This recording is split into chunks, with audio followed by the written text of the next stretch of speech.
você assumiu um papel lá muito próximo, de ajudar eles a pensar em futuro, pensar no planejamento. Ele entrou como conselheiro e acabou assumindo outras funções lá dentro desse grupo. E vejo você viajando com a turma, né? Para baixo.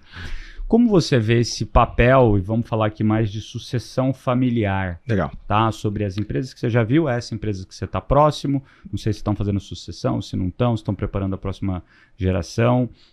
Me conta um pouquinho mais nesse contexto, como é que a primeira geração, que foi quem criou o negócio, também é responsável por garantir a perpetuidade do negócio. É ela que é responsável em garantir que a sucessão de dinheiro líquido ou ilíquido aconteça, as estruturas para que isso aconteçam, mas também que tenha humildade intelectual suficiente para falar, olha, meu papel agora é outro na companhia. Eu vou usar bastante, acho que o exemplo da São Leopoldo, mas acho que tentando responder para você, Brasil enfim, aqui as empresas são familiares, né? Perfeito. É um país de empresas familiares. Eu acho que o grande desafio de um empreendedor que criou o seu negócio, ele levou até um certo ponto, você falou a palavra, né? Existe um momento que a humildade ela tem que vir, porque, o que te trouxe até aqui, o ditado famoso, não vai te levar para a próxima etapa. E eu acho que o desafio é saber qual é o momento realmente, né?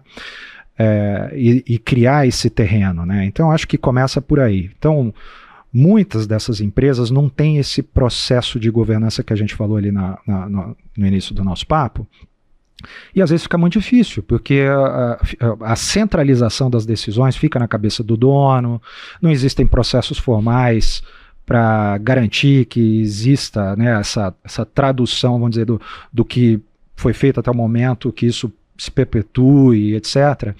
Então, acho que esse é o primeiro passo, não tem como não ser isso, porque é o mais comum, né, dentro das empresas familiares. E aí, eu contando um pouquinho da experiência lá, que eu acho que é o mais legal, porque eu estou vivendo esse processo já há quase 3 anos, aliás, 3 anos já, o fundador, então, como você disse, é o grupo de educação na área de saúde, hoje ele é o primeiro do estado de São Paulo, o terceiro no Brasil, pelos critérios do MEC, são 10 mil alunos de odontologia hoje na especialização por ano, são 4 faculdades de medicina hoje, lá são 3 ali em Campinas, Araras e Limeira, e tem uma no Pernambuco, em Arco Verde. A gente lançou uma pós-graduação médica e tal, um negócio focado na saúde. Hoje a gente está entrando lá em negócios relacionados à assistência, com hospitais, etc. Mas lá existe uma família, que eles são 100% donos do negócio, né, o fundador, e lá a facilidade é que existe um sucessor, que é o Zeca, né, com quem eu trabalho junto, e é só ele. E ele quer trabalhar no negócio e ele gosta do negócio. Legal. E está lá. Então isso, quer dizer, você esquece aqui todas as questões, obviamente, de conflito familiar, dos conflitos que existem, etc. Segunda para terceira geração. Então isso é um negócio muito mais complexo. Mas, independente de qualquer coisa, mas a vontade ela precisa existir. Mas ela veio de quem? A vontade veio do fundador mesmo. Veio do fundador. Da primeira geração. Porque ele veio preparando, na verdade, o Zeca, o pai dele, veio preparando, tentando entender, nunca forçou ele a querer trabalhar, porque acho que isso é um erro, né? Você fala, não, quero que meu filho dê sequência ao meu. Não adianta, né? Você pode... É o teu sonho. Lógico, exato, assim, mas exato, e isso pode ser muito prejudicial ao negócio, né, também. Então, assim, e aí vem a dificuldade, né, que é o que você falou, separar o CNPJ do CPF, não pode isso. Então, assim, acho que são 2 problemas, né? O primeiro é saber que hora que eu largo o osso. Segundo como é que eu separo isso e penso CNPJ, longevidade e tal. Então, acho que ali a família tem essa visão muito clara, de como esse negócio tem que andar mais para frente. Então, a primeira coisa que eles fizeram foi assim, bom, não adianta eu colocar a segunda geração para tocar o negócio sem ter um time muito bem preparado. Perfeito. Ponto final. Assim, não existe. Em termos de gestão, cultura, valores, então assim, quando eu cheguei lá, a empresa grande desse tamanho fazia gestão de caixa só. Não tinha orçamento, não tinha nada. Quanto entra, quanto sai, quanto é para pagar. Tá ótimo, já é mais do que 90% das empresas exato, fazem. Que é muito comum, exato. Então isso é o que é mais comum. Então, quando eu cheguei lá, o trabalho era primeiro entender do Zeca, que é o sucessor, o que ele tinha de ideia, quais eram os planos dele, se ele realmente queria isso, como é que era a visão dele, etc., quais eram as necessidades dele e tal.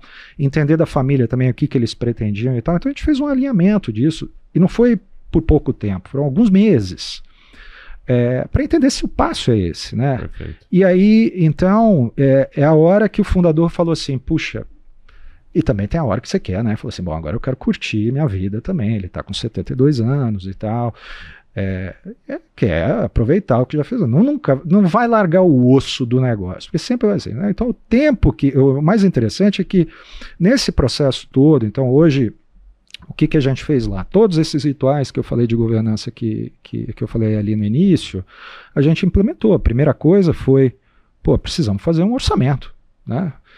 Cadê o plano de contas disso aqui? Como é que funciona esse negócio? E, aquele troço só tinha um balancete contábil lá, cara. Vai ter que começar do zero no Excel, normal.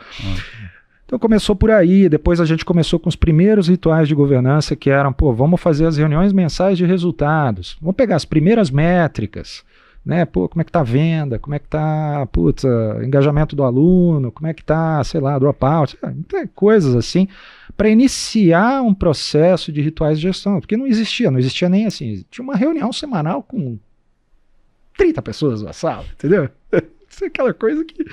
E eu chamava isso da gestão do corre, né? Porque saía a ordem ali, saía todo mundo correndo, né? Vai pra lá, corre, vai fazer. Tá feito, sim, senhor. Exato. Então, assim, deixava todo mundo enlouquecido, né? E quando a gente veio implementando os rituais, muitas vezes os executivos que estavam lá, eles não conheciam esse tipo de coisa. Então essas metodologias. Exato. Então ali o trabalho até com eles foi assim, olha, isso aqui vai melhorar a sua vida.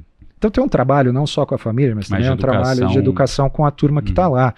E aí depois, com isso a gente trouxe também, fizemos um trabalho também de planejamento, então assim, vamos criar as avenidas de crescimento disso aqui, quais são, né? O que é o nosso negócio hoje, o que está ali na matriz da McKinsey, né? O que está no H1, o que está no H2, o que está no H3, né? 3, o que a gente vai fazer agora, que é a prioridade 1, o que a gente precisa fazer depois, onde é que estão os problemas aqui principais estruturantes e tal, mas o principal era a gente, Nardon, é sempre isso e tal. Então, quando a empresa já chega num tamanho que a gente estava ali, o negócio ele precisava de executivos mais parrudos, né? Então, hoje a gente tem lá um time de executivos completamente novo, mas que a família fez um trabalho muito bem feito de encaixar os novos executivos, preservando também a turma que está lá dentro.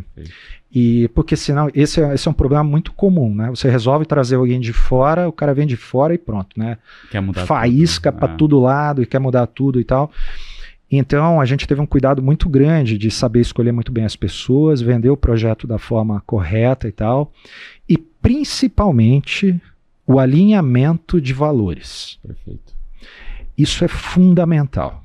Não adianta você trazer... se a São Leopoldo é uma empresa que ela valoriza muito o acolhimento, a gestão humanizada, o foco no aluno com muito cuidado, tratar muito bem. Então, as pessoas que nós trouxemos, elas tinham que vir com esse perfil. Então não adianta trazer um cara que é uma máquina de gerar EBITDA. Porque vai tratorar todo mundo. Vai tratorar e vai acabar, não vai funcionar. Então, a gente procurou fazer esse alinhamento com parceiros, etc. Então, fomos muito cuidadosos. Isso vem acontecendo num processo de 2 anos. Não é que a gente colocou, não. É um processo, né? E começa de cima para baixo. Porque, um exemplo lá, a gente tem um turnover na companhia de quase 30% ao ano, cara. Alto pra caramba, você pensa. Em 3 anos você muda a empresa inteira, 2.200 funcionários. Como é que você garante longevidade num negócio que você, pô, troca de pessoas. Então... É que não é exatamente isso. Você deve rodar mais embaixo, exato, as pessoas em cima ficam. Exato, mas beleza, mas é difícil manter conhecimento na companhia. E aí foi muito... perenidade. Então, quando você coloca esse time de gestão mais parrudo, esse pessoal vai ajustar muito Perfeito. isso, né? O problema do turnover não vai acabar, a gente estava vendo essa semana até. Ele vai continuar.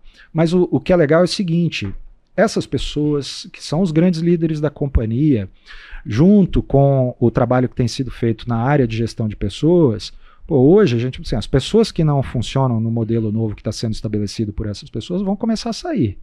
E ao mesmo tempo você começa a contratar pessoas que vêm alinhadas com esses valores também. Ou seja, você começa a oxigenar a empresa para o caminho que você está buscando. E isso, mais uma vez, é um processo lento gradual. Então, Perfeito. Isso tudo aconteceu lá, mas o fundamental mesmo